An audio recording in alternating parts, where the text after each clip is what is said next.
सियासत मफादात का खेल और मफादात के तहफ़्फ़ुज़ के लिए अवाम के सामने कुछ और, अंदर खाने कुछ और लाहेबल अपनाने में तहरीक इंसाफ का कोई सानी नहीं है। अवामी सतह पर तहरीक इंसाफ गुज़श्ता डेढ़ बरस से दिन रात एक ही मुतालबा कर रही थी और वो मुतालबा बर वक्त इलेक्शंस का था। लेकिन जब सुप्रीम कोर्ट ने तमाम फरीकैन की मुतफ़िका राय के बाद 8 फरवरी को इलेक्शंस कराने का हुक्म दे दिया, वजारत खजाना ने इलेक्शंस के लिए फंड्स भी जारी कर दिए। इलेक्शन कमीशन ने आरओज़ अनाउंस कर दिए और आरओज़ और डीआरओज़ की ट्रेनिंग भी शुरू कर दी गई। 2-4 रोज में हतमी शेड्यूल जारी होना था, तो तब तहरीक इंसाफ अदालतों में जा पहुंची। अब तहरीक इंसाफ से ये सवाल हो रहा है कि भाई आप तो बर वक्त इलेक्शंस का मुतालबा करते थे, आपने खुद पटिशन कर दी, तो इलेक्शंस को डिले कराना चाहते हैं। आज ही इलेक्शन कमीशन दफ्तर के बाहर बैरिस्टर अली जफर से जब ये सवाल हुआ तो उन्होंने सिरे से इनकार कर दिया कि तहरीक इंसाफ की तो पटिशन ही नहीं है और हाई कोर्ट के अंदर है, जबकि पाकिस्तान तहरीक इंसाफ के अपने ही वकील ये दावा करते हैं कि ये तो इमरान खान की इंस्ट्रक्शंस के ऊपर पटिशन की गई है। यानी पीटीआई इस मामले पर भी कंफ्यूज्ड है।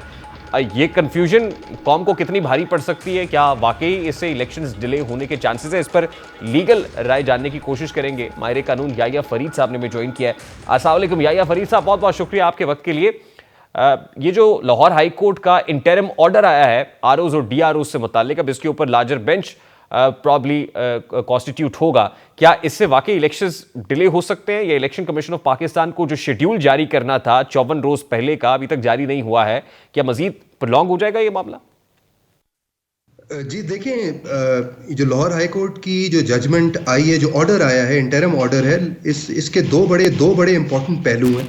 पहला तो एक टेक्निकली मैं इसके ऊपर बात कर लूं। देखें, section 51B and section 51(1) of elections act जो एम्पावर करता है कि इलेक्शन कमीशन ऑफ पाकिस्तान ने अपॉइंट करने होते हैं डीआरओज और आरओज, जिसके लिए प्रोविंशियल गवर्नमेंट या government list of officers nominate करता है। देखिए, ये तो 5-6 डेकेड से पाकिस्तान का एक एस्टैब्लिश सिस्टम था। इसी सिस्टम के ऊपर पाकिस्तान के जितने भी पास्ट के इलेक्शंस हैं वो होल्ड हुए थे।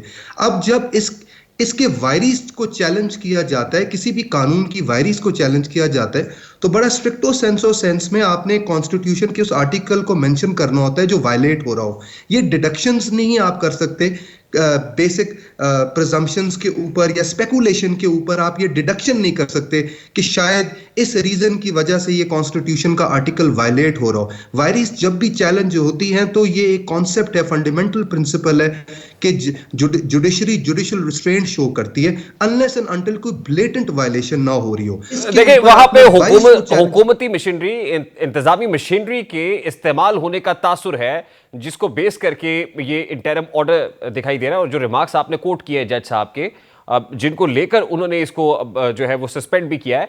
अब प्रॉब्लम यह है कि अमूमन इलेक्शंस के अंदर जो डीआरओज या आरओज हैं वो जुडिशरी की तरफ से भी अपॉइंट होते हैं, तो ये एक बहुत बड़ा रिजर्वेशन पाकिस्तान तहरीक इंसाफ का ये भी है कि ये ब्यूरोक्रेसी की खिदमत क्यों ली जा रही है, जुडिशरी से क्यों डीआरओज और आरओज तैनात नहीं किए गए? आप तासुर के ऊपर एक कॉन्स्टिट्यूशन, एक लॉ को अल्ट्रा वायरस डिक्लेयर नहीं कर सकते। और जैसे मैंने कहा कि इसके ऊपर आपको सुपीरियर कोर्ट्स की नंबर ऑफ जजमेंट्स मिलेगी कि वायरस को चैलेंज करने के लिए you need to have a strict violation of the constitution. तासुर तो जब आप देते हैं जब आप कहेंगे कि कोई एविडेंस था आपके पास, कोई रिपोर्ट थी, कोई फैक्ट फाइंडिंग कमेटी बैठी थी, या आपको एग्जैक्टली पता हो ये वो ब्यूरोक्रेसी के अपॉइंटेड ऑफिसर्स हैं एज आरओज, जिनसे लगता है कि लेवल प्लेइंग फील्ड नहीं होगी। लेकिन ये जेनेरिक इस तरह की ऑब्जर्वेशन देना प्रॉब्लम है। मेरा सवाल है कि क्या election commission of Pakistan election schedule announce नहीं कर पाएगा जब तक इस केस का फैसला नहीं हो जाता? देखिए, बज़ाहिर तो यही नजर आता है कि देखें, रिटर्निंग ऑफिसर्स की अपॉइंटमेंट भी एक प्रोसीजर है, उसके एक प्रोसेसेस हैं, उसकी ट्रेनिंग्स होती हैं। आपने ऑफिसर्स को अपॉइंट करने के लिए आपको टाइम चाहिए होता है। लेकिन अब जब ये केस फाइल हो गया है और सस्पेंड हो गई है और लाहौर हाई कोर्ट ने अब लार्जर बेंच क्रिएट करना है, तो इसमें तो यकीनन कोई 30 से 40 या 50 दिन भी लग सकते हैं इसके ऊपर फैसला आए। तो क्या उस वक्त तक के ये सारा प्रोसेस रुक जाएगा? और जब लाहौर हाई कोर्ट इस पर कोई हतमी फैसला देगी तो ये प्रोसेस शुरू से शुरू होगा। तो लगता तो ये यूं है, तासुर तो ये मिल रहा है कि शायद ये मैनिपुलेट करने के लिए एप्लीकेशन फाइल की गई थी कि शायद इलेक्शन ही 8 फरवरी को ना करवाए जाए और ये किसी तरह इसको आगे कर दिया जाए, बिकॉज जो पिटिशनर्स हैं उनको भी इस बात का तो मालूम ही होगा कि ये फैसला जो है ये कोई 2 दिन में तो आने वाला नहीं है। क्योंकि अब जब Lahore high court larger bench बनाएगी तो स्टेट ऑफ पाकिस्तान या गवर्नमेंट ऑफ पाकिस्तान भी आर्ग्यूमेंट्स देगी और अब इसको हॉटली कंटेस्ट किया जाएगा। तो it is not going to be decided in a day और टू। तो इससे तो इलेक्शंस पोस्टपोन होते हुए नजर आ रहे हैं, और उसका तो रीजन पीटीआई होगा, क्योंकि पीटीआई ये एप्लीकेशन फाइल कर रही है। आपने कहा इस केस का फैसला आने में 30 से 40 रोज लग सकते हैं, मतलब उस वक्त भी जब सुपीरियर जुडिशरी कह चुकी है कि 8 फरवरी को इंतखाबात पत्थर पे लकीर है, तो क्या ये सबसे ज्यादा इंपॉर्टेंट केस नहीं होना चाहिए कि फौरी तौर पर इस केस को डिसाइड करके लार्जर बेंच को पोस्ट करके इस केस का फैसला किया जाए?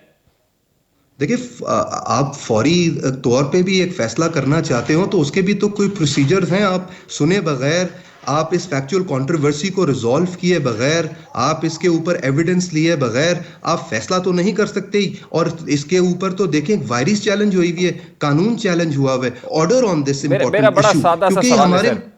लास्टली 8 फरवरी को इंतखाबात की तारीख जो सुपीरियर जुडिशरी ने, जस्टिस काजी फायजीसा ने कहा था पत्थर पे लकीर है, इस पर कोई कियास आराई नहीं होनी चाहिए। इलेक्शन कमीशन ऑफ पाकिस्तान ने पेमरा को लिखा था कि इसके ऊपर स्पेकुलेशंस नहीं होनी चाहिए। अब उस 8 फरवरी के उस फैसले के ऊपर सुपीरियर जुडिशरी कैसे पैरा देगी?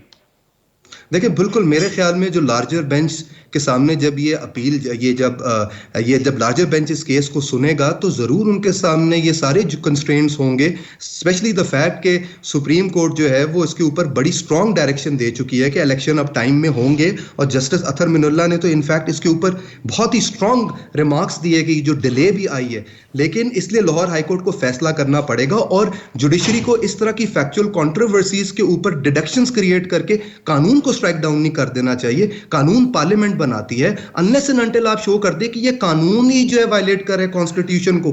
बहुत बहुत शुक्रिया याया फरीद साहब हमारे साथ मौजूद थे।